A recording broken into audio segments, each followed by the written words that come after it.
सभी सखियों को, सभी सहेलियों को, सभी सखाओं को आरती श्रीवास्तव का नमस्कार। और हमारे सामने बैठी है इस समय स्वप्निल। तो स्वप्निल श्रीवास्तव का भी आप सभी को प्यार भरा नमस्कार। हमारे जितने भी श्रोता हैं, सुनने वाले हैं, साथी हैं, सभी को बहुत बहुत स्वागत है सभी का और नमस्कार। बिल्कुल। और स्वप्निल, जैसे कि हम सभी जानते हैं कि एकदम त्योहारों का जो मौसम है वो आ चुका है। बारिश का मौसम चला गया है। अब त्योहारों का मौसम आ गया है। तो सभी लोग के घर में खूब अच्छे से तैयारियां चल रही होंगी, साफ सफाई से लेकर पकवान बनाने तक की बड़ी सारी बातें हो रही हैं, बड़ी तैयारियां हो रही हैं। बिल्कुल। तो इन्हीं सब तैयारों के बीच आज हम कुछ विषय लेकर आए हैं। आज दिन विशेष में हम बहुत सारी बातें करेंगे, बहुत सारे विषयों के ऊपर बातें करने वाले हैं। और साथ ही हम लेकर आए हैं जरा याद करो कुर्बानी के अंदर हम लेकर आएंगे बाबू गेनू। तो उनके बारे में हम लोग बातचीत करेंगे। स्वतंत्रता सेनानी जो रहे हैं, तो उनके बारे में हम बात करने वाले हैं। और इसके अलावा रूमेटोलॉजिकल डिसऑर्डर क्या होता है, इस बारे में बातचीत की गई है डॉक्टर उमा कुमार से। तो उस बातचीत का पहला भाग हम आपको सुनवाएंगे। साथ ही साथ बहुत सारे हमारे साथी श्रोता जितने हैं वो भेज भी रहे हैं हमें अपने संदेशों के माध्यम से व्यंजन, बहुत सारे झटपट बनने वाली मिठाइयाँ।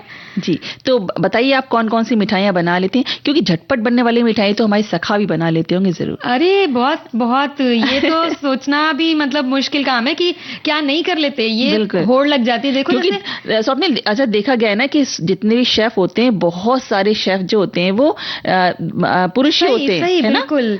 और पता है हम ये भी देखते हैं ना, हम लोग देखो कि होड़ लगती है संदेशों की कि कौन ज्यादा भेजेगा करके, और विषय के अनुरूप इतनी सटीक जानकारियां ढूंढ कर लाना और पूरी मतलब तन्मयता के साथ प्रतिभाग करना, बड़ी अच्छी चीज है ये। तो हम लोग भी अब एक गीत सुन लेते हैं पहले, जब तक हम इनको मौका देते हैं कि आप लिखिए अपनी झटपट रेसिपी। हाँ, जब तक आप अपने संदेश हमें भेजते हैं, अपनी बातें भेजते हैं, तब तक हम आपको सुनवाते हैं ये गीत।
बार फिर से स्वागत है आप सभी का सखी सहेली कार्यक्रम में।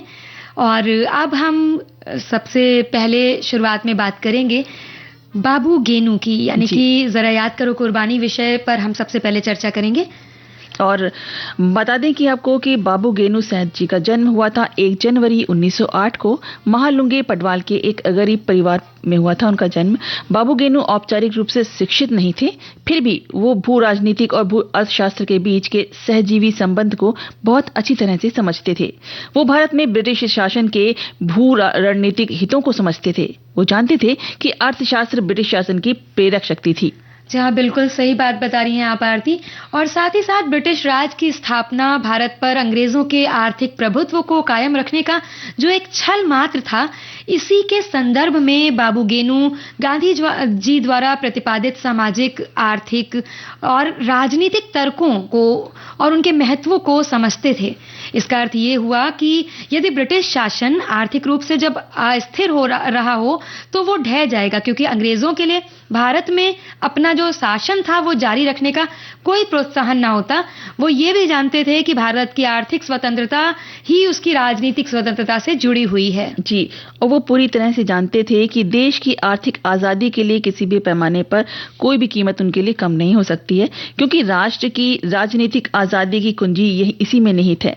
इसमें कोई आश्चर्य नहीं कि जिस उद्देश्य में उनकी गहरी आस्था थी, उसके लिए उन्होंने अपने जीवन का सर्वोच्च बलिदान, यानी कि अपने प्राणों का बलिदान कर देने में भी कोई संकोच नहीं किया।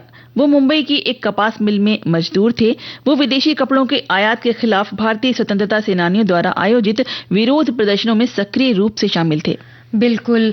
12 दिसंबर सन 1930 को मैनचेस्टर के जॉर्ज फ्रेजियर नामक एक कपड़ा व्यापारी को किले क्षेत्र के पुराने हनुमान गली स्थित अपनी दुकान से विदेशी कपड़े का लदा माल जब वो मुंबई बंदरगाह ले जा रहा था तो उसके अनुरोध पर उसे पुलिस की सुरक्षा दी गई थी। स्वतंत्रता सेनानियों ने ट्रक को आगे न बढ़ाने की विनती की, लेकिन पुलिस ने प्रदर्शनकारियों को एक तरफ धकेल दिया और ट्रक को आगे बढ़ा दिया।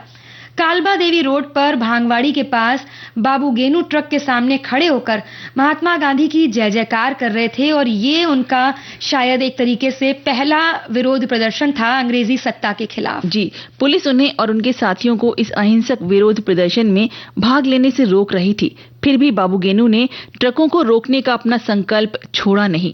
पुलिस अधिकारी ने ड्राइवर को आदेश दिया कि वो ट्रक बाबू गेनू पर चढ़ा दे।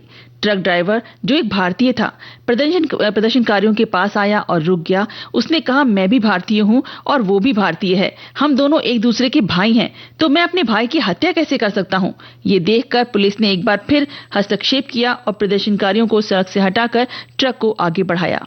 जी हाँ, बिल्कुल। और इसके बाद अंग्रेज पुलिस अधिकारी ड्राइवर सीट पर बैठ गए और बाबू गेनू पर ट्रक चढ़ा दिया, जिसके परिणाम स्वरूप बाबू गेनू की मृत्यु हो गई और देश के लिए इस महान स्वतंत्रता सेनानी ने अपना बलिदान दे दिया।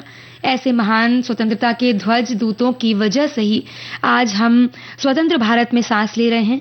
इसीलिए आज हम पूरी श्रद्धा और भाव के साथ उन्हें नमन करते हैं। जी,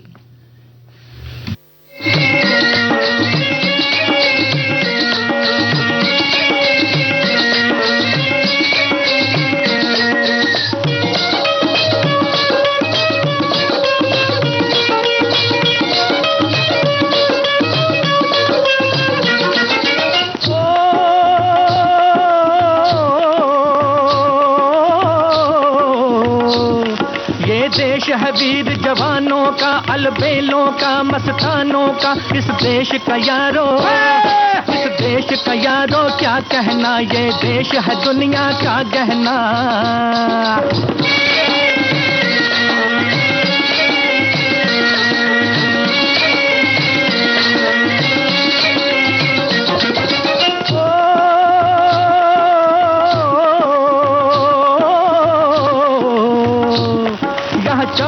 छाती वीरों की, यहाँ भोली शक्लें हीरों की। यहाँ गाते हैं रांझे, यहाँ गाते हैं रांझे, मस्ती में मचती हैं धूमें बस्ती में।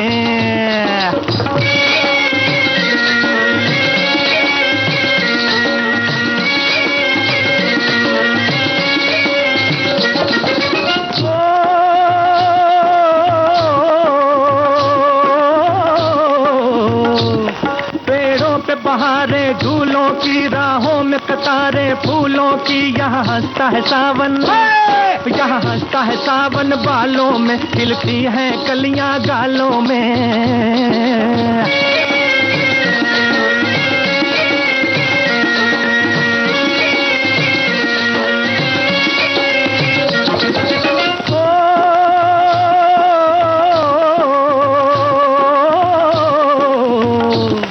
कहीं दंगल शौक जवानों के, कहीं करतब तीर कमानों के, यहाँ नित नित मेले, यहाँ नित नित मेले सजते हैं, नित ढोल और ताशे बजते हैं।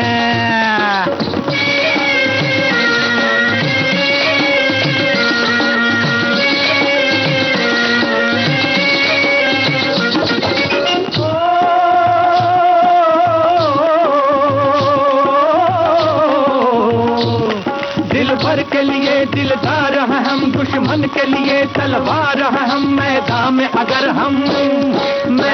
अगर हम डट जाएं, मुश्किल है कि पीछे हट जाएं। और ये गीत संगीत और विषय से जुड़ी हुई बातों के लिए अभी वक्त है, लेकिन उससे पहले एक और जरूरी चीज है आरती। हाँ बिल्कुल, वो हम सबसे पहले हम बात कर लेते हैं अपनी जो डॉक्टर साहब से बात होने वाली है, तो रूमेटोलॉजिकल डिसऑर्डर पर हम सुन लेते हैं डॉक्टर उमा कुमार से बातचीत का पहला भाग। जी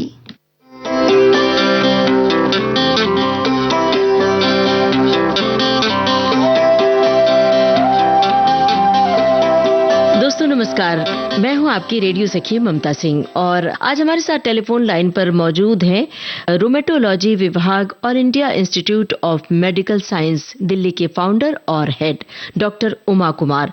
डॉक्टर उमा कुमार, विविध भारती के स्टूडियो से हम आपका स्वागत कर रहे हैं। नमस्कार। नमस्कार डॉक्टर, सबसे पहले हमें बताइए कि आज जो हमारा मुद्दा है रूमेटोलॉजी असल में है क्या और किस तरह की तकलीफ होती है इसमें? देखिए, रूमेटोलॉजी जो मेडिसिन होता है उसकी एक सब स्पेशलिटी है, यानी कि मेडिसिन के अंडर एक जो विधा है वो आती है और इसमें सुपर स्पेशलाइजेशन अब इंडिया में शुरू हो गया है, जिसे हम डीएम प्रोग्राम कहते हैं, इन रूमेटोलॉजी एंड क्लिनिकल इम्यूनोलॉजी। तो इसमें जो मरीज आते हैं वो जिनको ऑटो इम्यून प्रॉब्लम्स होती हैं, muscular skeletal auto immune diseases, जिन्हें हम रूमेटोलॉजिकल डिसऑर्डर्स भी कह देते हैं, और बाकी के स्ट्रक्चर जैसे मांसपेशियों की प्रॉब्लम है और जो सॉफ्ट टिश्यूज होते हैं अराउंड जॉइंट्स, लिगामेंट, टेंडन्स, अगर वो किसी मेडिकल डिसऑर्डर की वजह से ग्रसित है तो वो रूमेटोलॉजी डिपार्टमेंट में देखे जाते हैं रूमेटोलॉजिस्ट द्वारा। जी जी, ये जो ऑटो इम्यून डिजीज की बात आपने की, तो ये क्या है हमारी सखियों को बताइए, क्योंकि हमारी बहुत सारी सखियां इस ओर सजग नहीं हो पाती हैं। तो ऑटो इम्यून डिजीज के अंतर्गत कौन कौन सी बीमारियां आती हैं?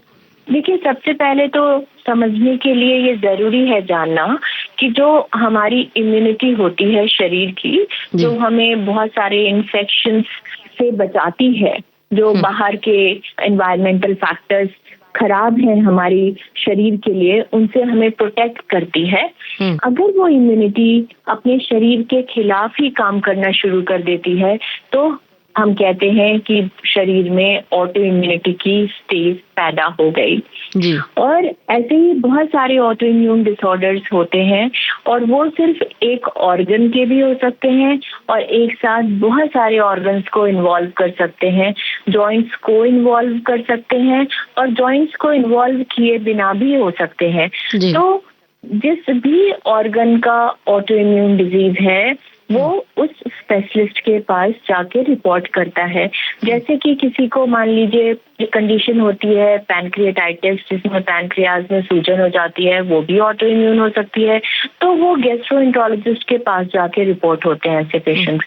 अगर मान लीजिए किसी को ब्रेन और स्पाइनल कॉर्ड यानी कि न्यूरोलॉजी रिलेटेड जो स्ट्रक्चर्स होते हैं उसमें ऑटो इम्यून की प्रॉब्लम हो गई है, जैसे कि मल्टीपल स्क्लेरोसिस, तो वो न्यूरोलॉजिस्ट के पास रिपोर्ट करते हैं। अब बात करें हम रूमेटोलॉजी की, तो रूमेटोलॉजी में रूमेटोलॉजिकल डिसऑर्डर्स आते हैं, पर्टिकुलर कुछ ऐसे कंडीशंस हैं जैसे रूमेटॉइड आर्थराइटिस है, ल्यूपस की बीमारी है, वैस्कुलाइटिस है, सार्कोइड है, सोरियासिस है, स्क्लेरोडर्मा है, शोगरेन सिंड्रोम है, मायोसाइटिस है। ऐसे बहुत सारे कंडीशंस होते हैं जो कि रूमेटोलॉजिकल इलनेसेस की कैटेगरी में आते हैं और रूमेटोलॉजिस्ट द्वारा ट्रीट किए जाते हैं। ज्यादातर जो मरीज हैं हमारे जो रूमेटोलॉजिकल डिसऑर्डर्स होते हैं ऑटो इम्यून, वो मल्टी सिस्टम होते हैं, यानी कि वो सिर्फ एक ऑर्गन को ही अफेक्ट नहीं करते, जॉइंट को ही अफेक्ट नहीं करते, उसके अलावा भी बहुत सारे ऑर्गन्स जैसे लंग्स हैं, किडनीज हैं, ब्रेन जी, हमारे इंटेस्टाइन, स्किन, आंखें, ईयर, साइनसेस, इन सबको इन्वॉल्व कर सकते हैं। तो majority of our disorders are multi system diseases. बहुत ही लेमन टर्म्स में अगर हम समझने की कोशिश करें तो इसका मतलब ये है कि हमारे जो प्रोटीन्स होते हैं बॉडी के, सेलुलर प्रोटीन्स होते हैं, डिफरेंट ऑर्गन्स में होते हैं, उनमें कुछ बदलाव आ जाता है बिकॉज ऑफ मैनी फैक्टर्स, और बॉडी फिर उन्हीं प्रोटीन्स को एज फॉरेन बॉडी परसीव करना शुरू कर देती है और उस प्रोसेस में उनमें सूजन की स्थिति पैदा हो जाती है। उसके बाद ऑटो इम्यूनिटी डेवलप हो जाती है फुल फ्लेज्ड, और फिर बाद में जाके बहुत सारी बीमारियां हो जाती हैं।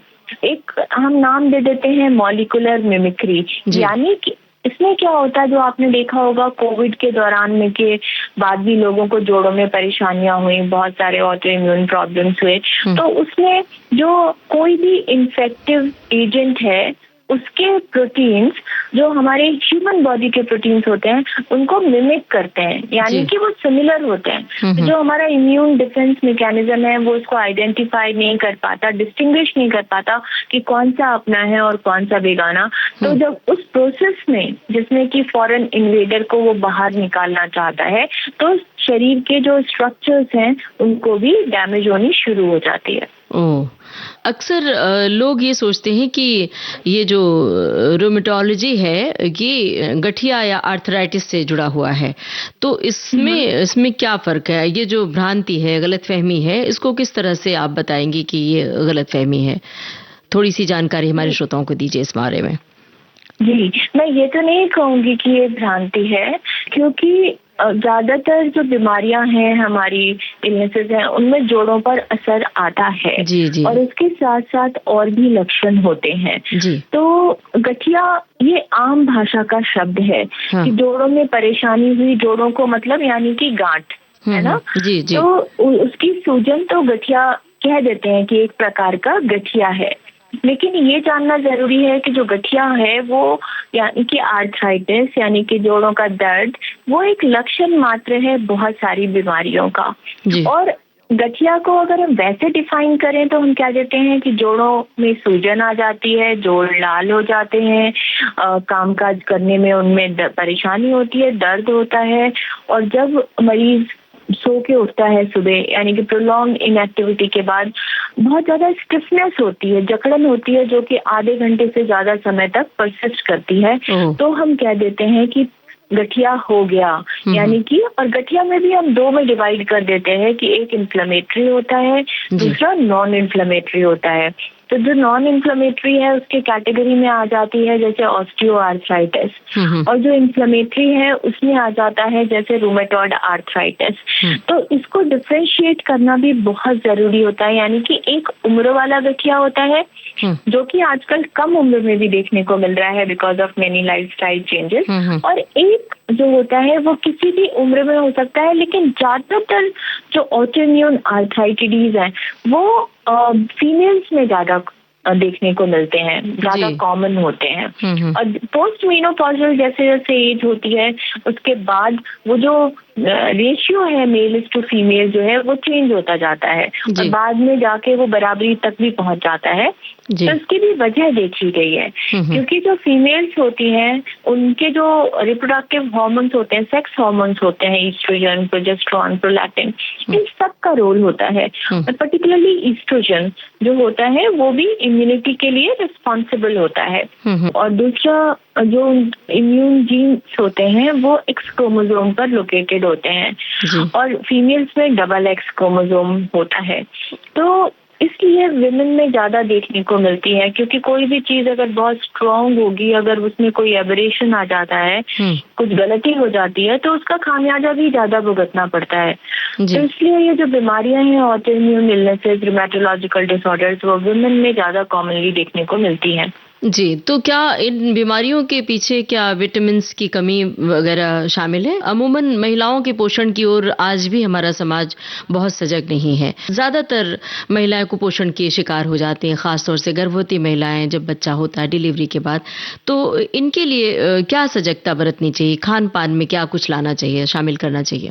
देखिए, पोषण का बहुत महत्व होता है किसी भी बीमारी को होने में। जी। और एक कुपोषण की शिकार भी है महिलाएं, और ज्यादा खाने की वजह से मोटापे की शिकार भी है। जी, तो जी। ये दोनों तरफ से है, क्योंकि आपने देखा होगा घरों में अगर थोड़ा सा खाना बच जाता है तो उसको खत्म करने के चक्कर में ओवर ईटिंग हो जाती है, बिल्कुल, ज्यादा बिल्कुल। खाती है और इनकी फिजिकल एक्टिविटी उतनी नहीं होती, क्योंकि वो थक जरूर जाती हैं काम जी। करते करते, लेकिन जिस प्रकार की फिजिकल एक्टिविटी या एक्सरसाइज होनी चाहिए वो नहीं कर पाती हैं। और ओबेसिटी को भी एक रिस्क फैक्टर माना गया है ऑटो इम्यून कंडीशंस का या आर्थराइटिस का भी, जैसे ऑस्टियोआर्थराइटिस है। तो यहाँ पर मैं ये कहना चाहूंगी कि बहुत सारे रिस्क फैक्टर्स होते हैं ऑटो इम्यून डिजीजेस को होने के, एंड पर्टिकुलरली अगर हम बात करें रूमेटोलॉजिकल इलनेसेस की, तो शुरुआत हम करें कि जी। जैसे एनवायरमेंटल पोल्यूशन, एयर पोल्यूशन एक रिस्क फैक्टर है ऑटो इम्यून डिजीजेस का। स्मोकिंग, टोबैको, ये रिस्क फैक्टर है। रिकरेंट इन्फेक्शंस, यानी बार बार किसी को इन्फेक्शंस हो जाते हैं तो वो भी एक रिस्क फैक्टर है। ओबेसिटी वो एक रिस्क फैक्टर है। स्ट्रेस, बहुत ज्यादा क्रॉनिक स्ट्रेस अगर किसी को है तो वो भी रिस्क फैक्टर है ऑटो इम्यून डिजीजेस को होने का।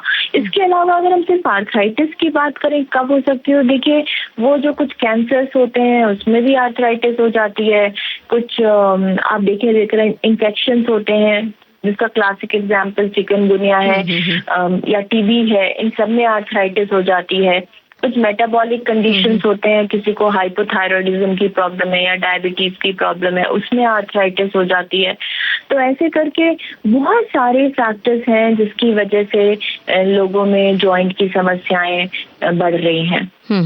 क्या इसका कोई प्रॉपर इलाज है कि पूरी तरह से वो क्यूरेबल है, या फिर फिजियोथेरेपी, योग या व्यायाम के जरिए इसको ठीक किया जा सकता है या कंट्रोल किया जा सकता है? जैसा कि मैंने कहा कि दो प्रकार के आर्थराइटिस हैं, एक जो इन्फ्लेमेटरी की कैटेगरी में आते हैं जिसके लिए मैंने बहुत सारे नाम लिए थे, लाइक रूमेटॉइड, ल्यूपस, स्क्लेरोडर्मा, और दूसरी जो कैटेगरी होती है वो नॉन इन्फ्लेमेटरी की होती है जो ऑस्टियोआर्थराइटिस होती है।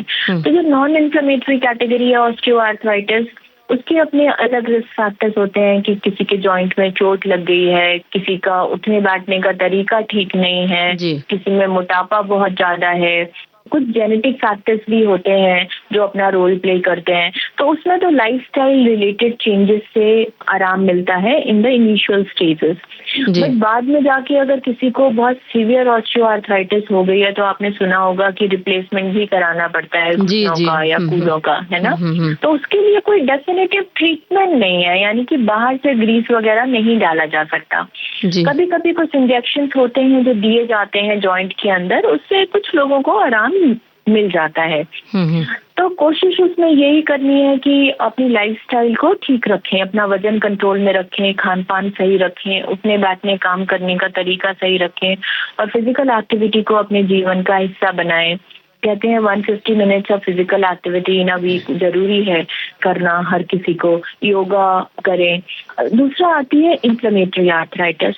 तो जैसा कि इन्फ्लेमेटरी आर्थराइटिस का मैंने क्लासिकल एग्जांपल बताया, रूमेटॉइड आर्थराइटिस, उसमें जो दवाएं हैं आज के टाइम में बहुत कारगर दवाएं उपलब्ध हैं। मैं आपको बताऊं, जब मैं एम्स आई थी, ये बात है 95-96 की, जब मैंने एज अ रेजिडेंट ज्वाइन किया था एम्स दिल्ली में, तो उस समय जो मरीजों की हालत मैं देखती थी और हमारे पास बहुत ज्यादा ऑप्शंस नहीं थे, तब गोल्ड के इंजेक्शंस दिए जाते थे जिनके अपने कॉम्प्लिकेशन हो जाते थे, खूब हाई डोजेस में स्टीरॉइड्स दिए जाते थे, पेन किलर दिए जाते थे और कुछ नई नई दवाइयां आ रही थी। बट आज का जो टाइम है उसमें ऑलमोस्ट क्योर वर्ड तो नहीं यूज करना चाहूंगी मैं, लेकिन उस तरह की सिचुएशन क्रिएट हो जाती है। अगर किसी को बीमारी हुई और वो अर्ली डॉक्टर के पास पहुंच जाता है जहां तक कि डिफॉर्मिटी डेवलप नहीं हुई है, तो उसको फिर ऐसा इतना ठीक हो जाता है कि उसको लगता ही नहीं कि उसको बीमारी हुई है, कि बीमारी थी। इट्स लाइक अब दवाइयाँ तो खानी पड़ती हैं, जो जिंदगी भर खानी पड़ती हैं दवाइयाँ,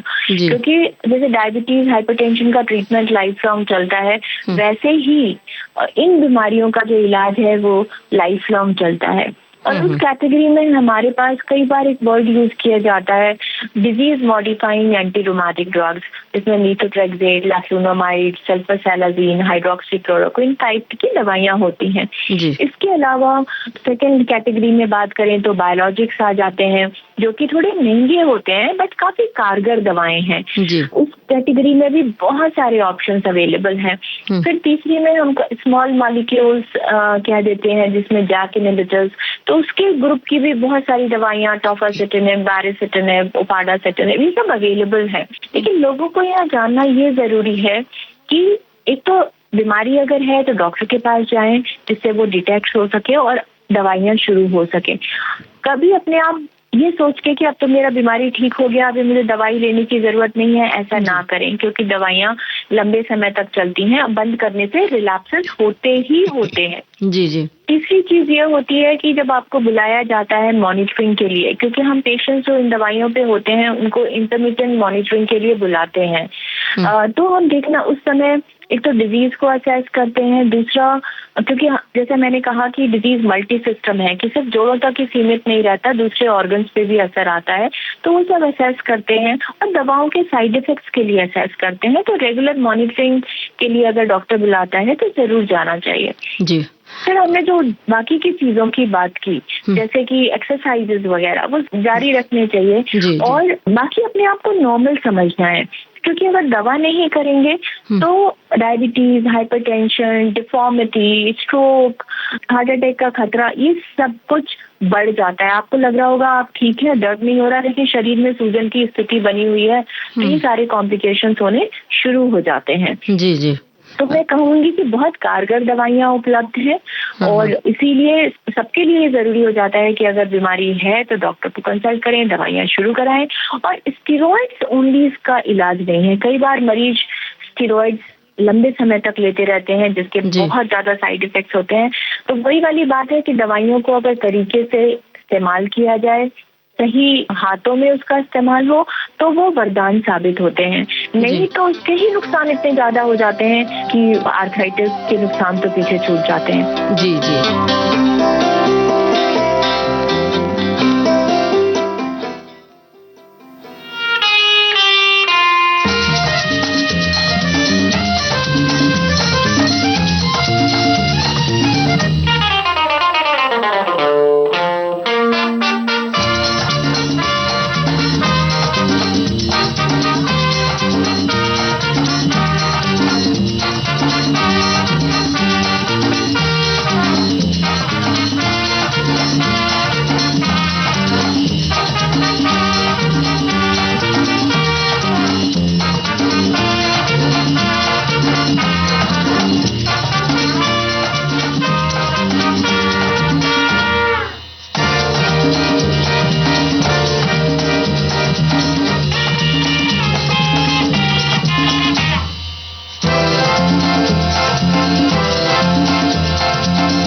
आप सुन रहे हैं विविध भारती राष्ट्रीय सेवा, देश की सुरीली धड़कन, और कार्यक्रम चल रहा है सखी सहेली। जी।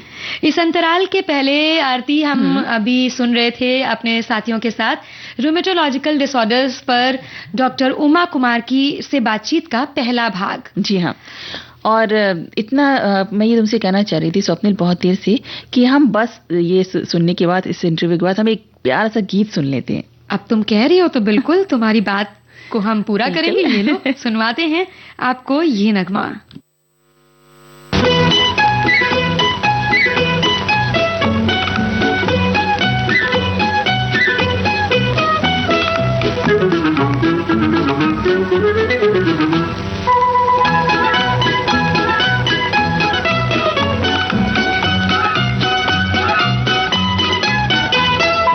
देखो कसम से कहते हैं तुमसे हाँ, तुम भी जलोगे हाथ मलोगे रूठ के हमसे हाँ।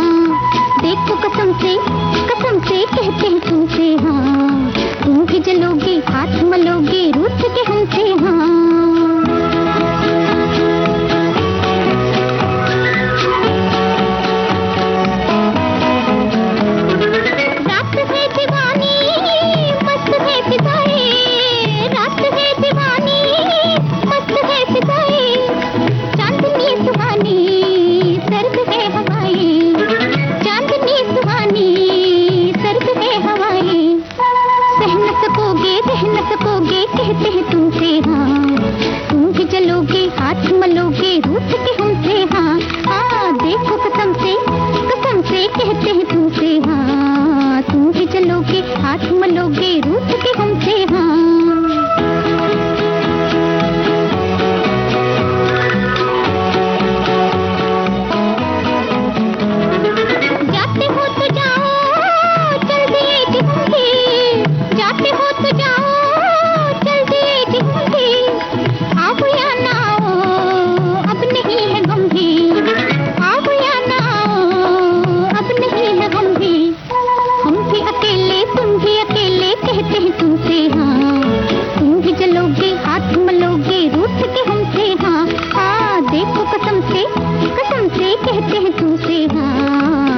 चलोगे हाथ मलोगे रूठ के हमसे हाँ।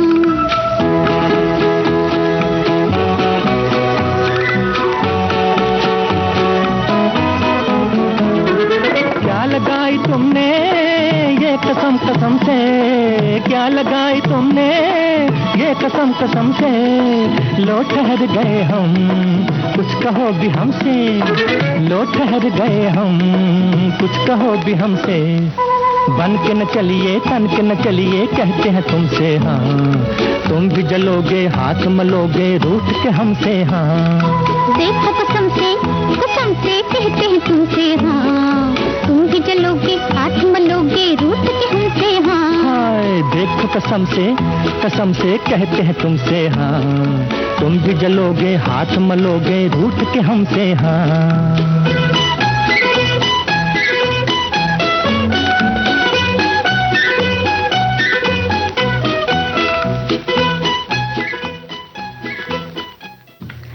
सखी सहेली में एक बार फिर से आप सभी सुनने वालों का स्वागत है। और वैसे आरती, क्या बात बात पे इतनी कसमें खाना, ऐसा करो ही नहीं ना कि कसम खानी पड़े। अरे आज का जमाना अलग है स्वप्निल, आज हर बात के लिए प्रूफ देने के लिए कसम से करना पड़ता है। चलो ये सब करते रहेंगे हम, पर अब आज अपने विषय पर लौटते हैं और हम आज सबसे पहले दिन विशेष में विश्व विद्यार्थी दिवस के बारे में बात करेंगे। हाँ बिल्कुल, और आज है विश्व छात्र दिवस या विद्यार्थी दिवस, जो कि हर साल 15 अक्टूबर को मनाया जाता है। ये दिन भारत के पूर्व राष्ट्रपति डॉक्टर एपीजे अब्दुल कलाम के जन्म दिवस के अवसर पर मनाया जाता है।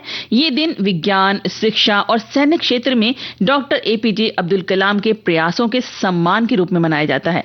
बैलिस्टिक मिसाइलों और प्रक्षेपण यान तकनीक के विकास में उनके योगदान के लिए उन्हें भारत के मिसाइल मैन का उपनाम दिया गया था। हाँ बिल्कुल, तुमने सही कहा आरती। ये और भारत के 11वें राष्ट्रपति डॉक्टर एपीजे अब्दुल कलाम ने एक बार कहा था, अपने सपनों को साकार करने से पहले आपको सपने देखने होंगे। यानी छात्रों के साथ उनके गहरे जुड़ाव ने उन्हें विद्यार्थियों का इसीलिए प्रिय बना दिया था, उनका प्रेरणा स्रोत बना दिया था। और आज भी ऐसा होता है ना कि ज्यादातर लोग जब कभी उदाहरण देते हैं कि कितनी कठिनाइयों से जीवन में मतलब उन्होंने सह करके अपनी शिक्षा को आगे बढ़ाया और उसके बाद एक कैसा कितना बड़ा सा मुकाम समाज में, देश में पाया, तो इसलिए लोग उदाहरण भी देते हैं उनका। तो इसी लगाव को मान्यता देते हुए हर साल 15 अक्टूबर को डॉक्टर एपीजे अब्दुल कलाम के जन्मदिन पर विश्व छात्र दिवस मनाया जाता है। बिल्कुल, और इसका उद्देश्य है भविष्य को आकार देने में छात्रों की महत्वपूर्ण भूमिका को रेखांकित करना। आज भारत रत्न डॉक्टर एपीजे अब्दुल कलाम को श्रद्धापूर्वक याद करते हुए हम उन्हें नमन करते हैं। बिल्कुल, हमारी भावपूर्ण श्रद्धांजलि और नमन उनको। और चूंकि पढ़ाई लिखाई की बात चल रही है आरती, तो एक मालूम है मुझे तुम क्या कहने वाले, पढ़ाई लिखाई का सुझाव दे देते हैं। बिल्कुल बिल्कुल, नेकी और पूछ पूछ।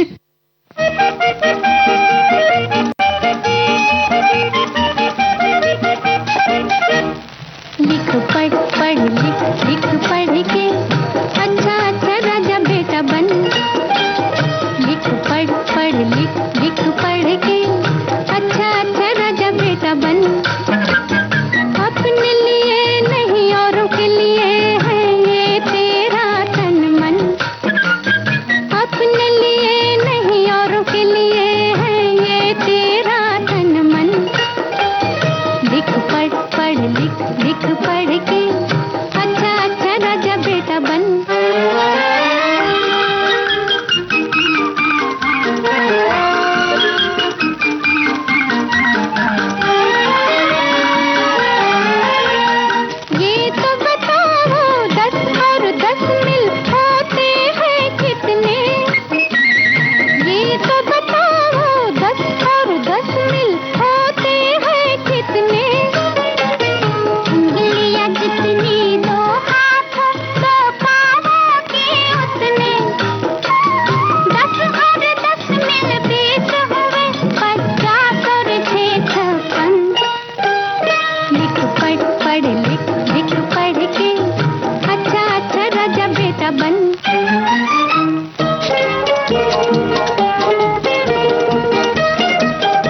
हाँ, तो इतनी प्यारा सा गाना तुमने सुनाया। स्वप्निल, आज पता है कितनी महत्वपूर्ण आज का दिन है, कितना महत्वपूर्ण, मतलब ऐसा नहीं है कि सिर्फ हम लोग मिले इसलिए महत्वपूर्ण है वो तो महत्वपूर्ण है ही, लेकिन आज अभी हमने मनाया था विद्यार्थी दिवस, आज जो डॉक्टर अब्दुल कलाम के बर्थडे पर मनाया जाता है। तो अब हम एक और दिवस पे बात करेंगे, ग्रामीण महिला दिवस पे, लेकिन उससे पहले हम अपने श्रोताओं को बधाई दे देते हैं, शुभकामनाएं दे देते हैं भारतीय सेना के इलेक्ट्रिकल और मैकेनिकल इंजीनियर्स यानी कि EME कोर दिवस की।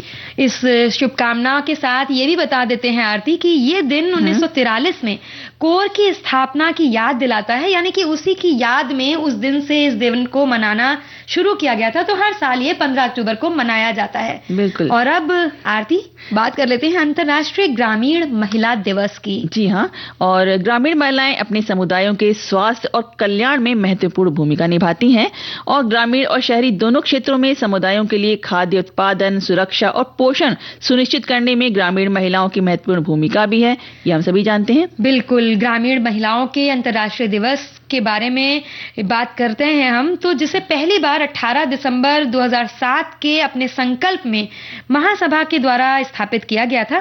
कृषि और ग्रामीण विकास को बढ़ाने, खाद्य सुरक्षा में सुधार करने और ग्रामीण गरीबी को खत्म करने में स्वदेशी महिलाओं सहित ग्रामीण महिलाओं की महत्वपूर्ण भूमिका और योगदान को मान्यता देने के लिए ये दिन जाना जाता है और उसी के लिए ये सुनिश्चित किया गया है। बिल्कुल, और अंतर्राष्ट्रीय महिला ग्रामीण दिवस पर ग्रामीण महिलाओं को सशक्त बनाने और उनके सामने आने वाली लैंगिक भेदभाव पर ध्यान केंद्रित करने वाला ये दिन है। ये दिन गरीबी, भुखमरी और कुपोषण के खिलाफ लड़ाई में लैंगिक समानता के महत्व को बताता है और दर्शाता है कि सतत विकास के लिए ग्रामीण महिलाओं की भागीदारी बहुत आवश्यक है। बिल्कुल सही बात है आरती, क्योंकि देखो ना, कोई भी काम हो, जैसे कि सिर्फ यहाँ पर हम बात आज अंतर्राष्ट्रीय ग्रामीण महिला दिवस के परिप्रेक्ष्य में कर रहे हैं, लेकिन उसके अलावा भी जीवन के हर स्तर में, हर जगह पर, हर स्थान पर महिलाओं की भागीदारी जितनी होती है उसी हिसाब से उस चीज की तरक्की निर्भर करती है। वो घर की बात हो, खेतों की बात हो, या फिर जानवरों को चराने की बात हो, दूध निकालने की बात हो, मतलब अगर ग्रामीण परिप्रेक्ष्य में बात करें तो कितने सारे छोटे से लेके बड़ा हर काम महिलाओं के बिना नहीं हो सकता। बिल्कुल, जैसे अब देखो, हम अपनी एक मतलब बचपन की बात इसी समय याद आ गई कि जैसे जब हमारे बाबा दूध निकाला करते थे, भैंस का दूहते थे बैठ करके, तो हमारी जो दादी थी वो भैंस के चारे में वो जिसको लगौनी कहते हैं ना, आटा डाला जाता है, वो लगौनी लगाती रहती थी। तो अगर वो रुक जाता तो उस समय भैंस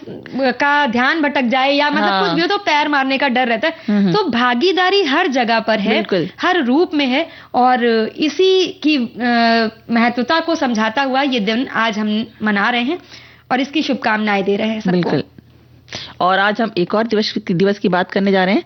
आज है अंतर्राष्ट्रीय श्वेत बेंत दिवस, लेकिन इसके बारे में हम थोड़ी देर में बात करेंगे, पहले एक गीत सुन लेते हैं। बिल्कुल, अगर तुम कह रही हो तो हम सुनवाएंगे।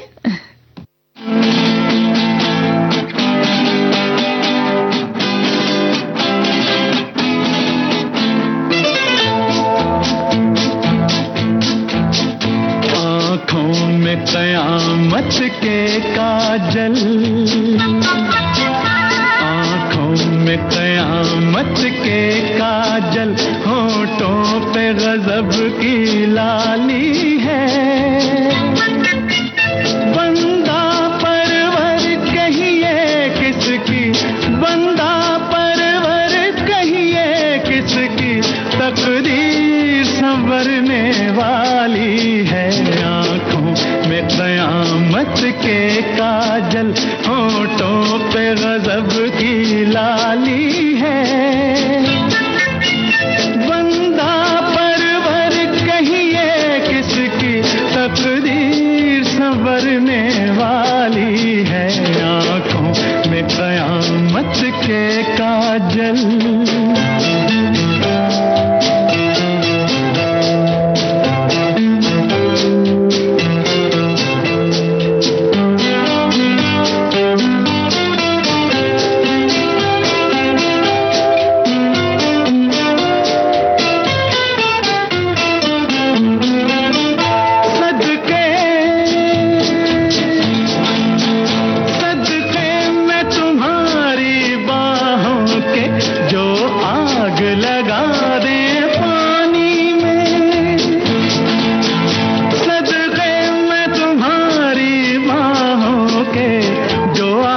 लगा दे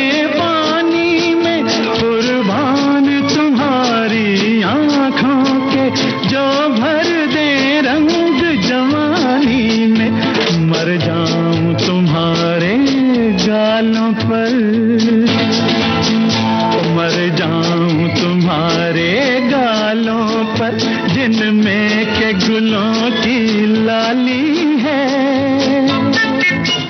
बंदा परवर कहिए किसकी, बंदा परवर कहिए किसकी, तकदीर संवरने वाली है। आँखों में कयामत के काजल,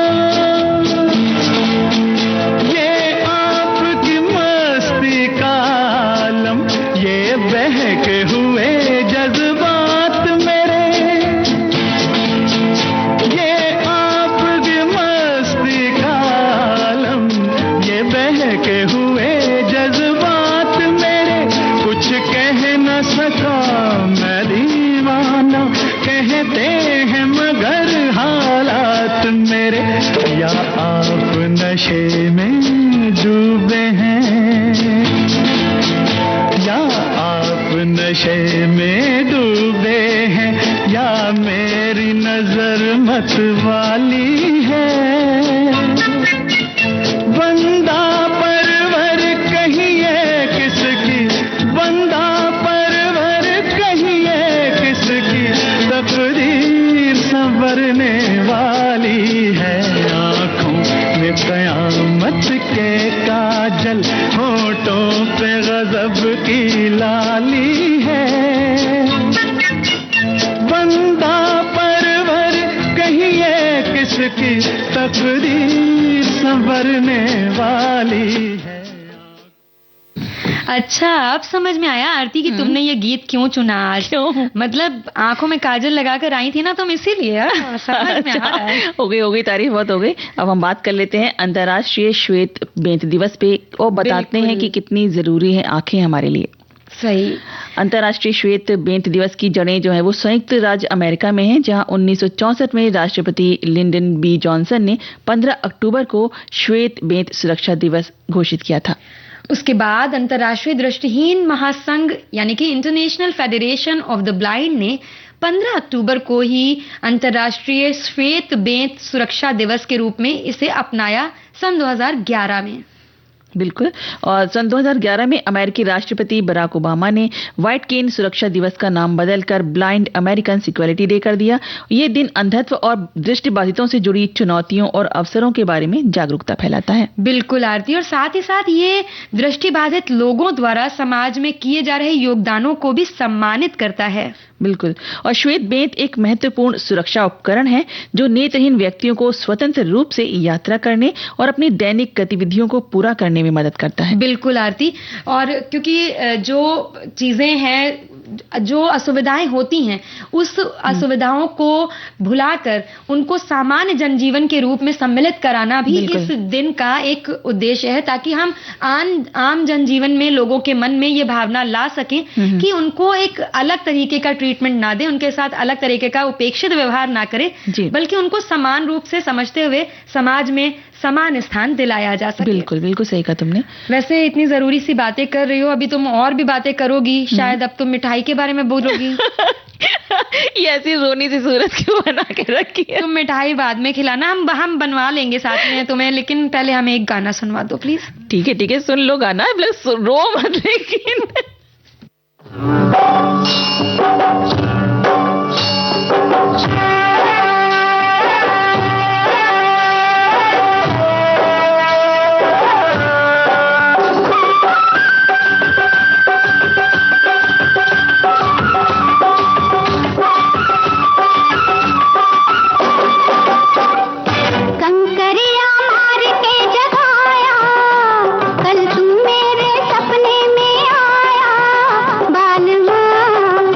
बड़ा वो है जालिम।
हाँ, तो बताओ भाई, आज कौन सी मिठाई बताने जा रही हो स्वप्निल? मिठाई ऐसा करते हैं कि पेठे की मिठाई हमारे साथियों ने बताई है, तो पेठे के लड्डू। सामग्री उसमें लेनी है 250 ग्राम पेठा, काजू, बादाम, पिस्ता, अखरोट कटे हुए, 1 चम्मच इलायची का पाउडर और कटे हुए मेवे। मतलब आपका मन है तो थोड़ा ज्यादा ले लीजिए, वरना कम भी सही। आप इस तरह से आप बता दीजिए। हाँ, और उसके बाद पेठे को कद्दूकस करके अलग रख लेना है बाउल में। उसमें सभी ड्राई फ्रूट्स हैं वो मिला देने हैं, इलायची का पाउडर मिला दीजिए, हल्के हाथों से लड्डू का शेप दें, प्लेट में रख करके ऊपर से पिस्ता की कतरन बुरक दें। सभी के साथ टेस्टी मिठाई का आनंद लें। ये तो मतलब वही हुआ कि पेठे का रूप रंग बदल दिया खाली। बिल्कुल। और हम एक और बता देते हैं, कद्दू की बर्फी। तुमने पेठा बताया, मैं कद्दू बताने जा रही हूँ। सही है। और इसमें है आपको आधा किलो पीला कद्दू लेना है और आधा कप चीनी, 1 कप दूध, 1 कप नारियल का बुरादा, 6-7 हरे पिस्ता, 6-7 केसर के दाने और दाने नहीं, 1 चम्मच असली घी और 1 चांदी का वर्क है। असली घी का पता नहीं मिलेगा कि नहीं मिलेगा। अब इसकी विधि आप नोट कर लीजिए कि कद्दू को धोकर छिलका उतारकर कद्दूकस कर लें। नॉन स्टिक कढ़ाई में असली घी डालकर, मतलब घी डालकर, असली तो मिलने से रहा, कद्दूकस किए हुए कद्दू को पानी में सूख जाने तक पका लीजिए। 1 टेबल स्पून पानी में केसर के धागे भिगोइए। अब 1 कप दूध डालकर दूध को सूखने तक चलाते हुए पका लीजिए अच्छे से। अब केसर वाला पानी उसमें मिला लीजिए। अब 1-2 मिनट मध्यम गैस पर पकाइए जिससे कि केसर अच्छे से उसमें मिक्स हो जाए। अब चीनी डालिए, चीनी पानी छोड़ देगी। पानी सूखने तक मिश्रण को पकाते रहिए। आप कोकोनट पाउडर मिलाइए और मिक्सचर को गाढ़ा होने तक पका लीजिए। आप चाहें तो कोकोनट पाउडर की जगह पे खोया भी डाल सकते हैं। एक ग्रीस की हुई प्लेट में मिक्सचर को पलटें और 1 घंटा फ्रीज में सेट होने दें। सेट होने के बाद आप उसको चांदी का वर्क लगा के उसके टुकड़े जैसे भी करना चाहें आप करके खा सकते हैं। हाँ बिल्कुल। और हमारे साथी लिख भी रहे हैं कि झटपट बनाने वाली मिठाइयों को तो मेरी लाइफ पार्टनर बनाती है, हम तो सिर्फ झटपट खाते हैं। हाँ, उसके साथ काम में हाथ जरूर बटाते हैं। मतलब ये जैसे कि गुलाब जामुन की गोली बनाना, डीप फ्राई करना या चाशनी बनाने के लिए बड़ी जार में से शक्कर निकालना। चलिए, ये बहुत अच्छी बात लगी कि आप साथ देते हैं और ऐसे में स्वाद बढ़ जाता है मिठाई का। बिल्कुल बिल्कुल। एक और हमारे साथी हैं, उन्होंने भी व्यंजन ऐसे भेजा है, झटपट बनने वाली मिठाई। जैसे त्योहारों का समय हो या अचानक मेहमानों का आगमन, झटपट बनने वाली मिठाइयां हमेशा काम आती हैं। इनमें ज्यादा समय नहीं लगता और स्वाद भी लाजवाब होता है। तो इन्होंने ऐसी ही एक भेजी है, नारियल के लड्डू। सामग्री लेनी है नारियल का बुरादा, कंडेंस्ड मिल्क, इलायची पाउडर। कढ़ाई में नारियल का बुरादा हल्का सा भून लीजिए, उसमें कंडेंस्ड मिल्क मिलाइए और धीमी आंच पर चलाइए। मिश्रण जब गाढ़ा हो जाए तो आंच बंद करके ठंडा होने दीजिए। थोड़ी समय बाद उसमें छोटे छोटे से लड्डू बनाकर ऊपर से नारियल का बुरादा लगा करके खिलाइए। वाह। और एक और मैंने देखी इसमें कि अखरोट और नारियल की बर्फी। इसके लिए आपको चाहिए 1 कप अखरोट का पीसा हुआ, 1 कप सूखा नारियल का चूरा, 2 कप चीनी, 2 कप दूध और आवश्यकता के अनुसार केसर अपने हिसाब से डाल सकते हैं आप। 8 से 10 पिस्ते कटे हुए या कोई भी आप ड्राई फ्रूट जो डालते हो। 2 चम्मच घी और आधा कप मेवा या केसर डाला हुआ डाल सकते हैं इसमें। अब इसमें क्या करना है आपको, एक कढ़ाई में घी गर्म करके उसमें अखरोट और नारियल का चूरा डालकर 5 से 6 मिनट तक उसको अच्छी तरह से सेक लीजिए। फिर दूध डालकर लगातार चलाते रहें। जब ये गाढ़ा हो जाए तब उसमें चीनी डाल दें और जब पूरा गाढ़ा हो जाए तब तक आप उसे चलाते रहें। अब एक थाली में आप घी लगा लीजिए, चिकना कर लीजिए और उसमें इस पूरे मिक्सचर को गाढ़े हुए डाल दीजिए। जब हल्का गर्म हो तब आप छुरी से अपनी पसंद के अनुसार उसके टुकड़े कर लीजिए। अब आपको उनको थाली में से निकाल लें। अब एक बर्फी हाथ में लेकर उसके बीच का भाग छुरी से निकालकर उस जगह पर केसर वाला जो मावा है उसको भर दीजिए उसके बीच में और केसर पिस्ता से सजाकर सर्व करिए। क्या बात है, इतनी झटपट में हम लोगों ने कितनी सारी झटपट बनने वाली मिठाइयाँ बिल्कुल तैयार कर दी, रेसिपी बना दी। तो चलो एक झटपट से गीत भी सुन लिया जाए आरती चलते चलते।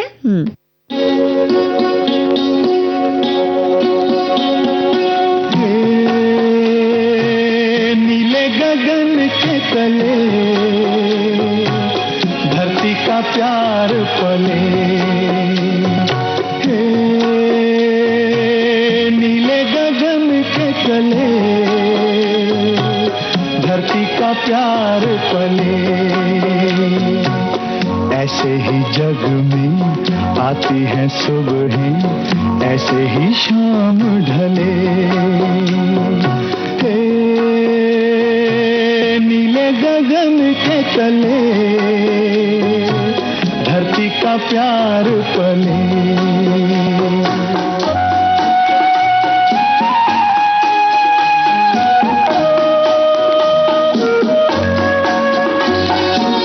शबनम के मोती फूलों पे बिखरे, दोनों की आस फले।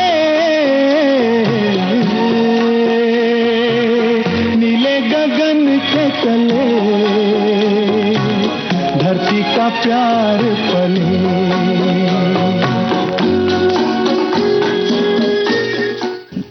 अब स्वप्ने जब मिठाई बना रहे हो ना, तो उस समय सारे सामान अपने पास इकट्ठे करके रख लेने चाहिए, है ना, जिससे कि कोई बाद में गड़बड़ी ना हो। ऐसा ना हो कि हम इलायची का पाउडर डालना भूल जाएं या कोई भी जरूरी चीज डालना भूल जाएं। बिल्कुल, है ना। तो उस हिसाब से हमें काम करना चाहिए कि सब चीजें इकट्ठा करके रख लें पहले से, उसके बाद और सब चीजें डालें, देखें कि हमने कर लिया, उस हिसाब से हम मिठाई बनाएंगे तो सब चीजें अच्छी सी बनेंगी और सब तारीफ करेंगे और समय के अंदर हो जाएंगी। और समय की सुइयां तो बस घड़ी को देखती रहो कि हमें भी अब अपना प्रोग्राम यहीं पर खत्म करना होगा। तो आज के सखी सहेली कार्यक्रम से स्वप्निल श्रीवास्तव और आरती श्रीवास्तव को दीजिए इजाजत। नमस्कार। नमस्कार।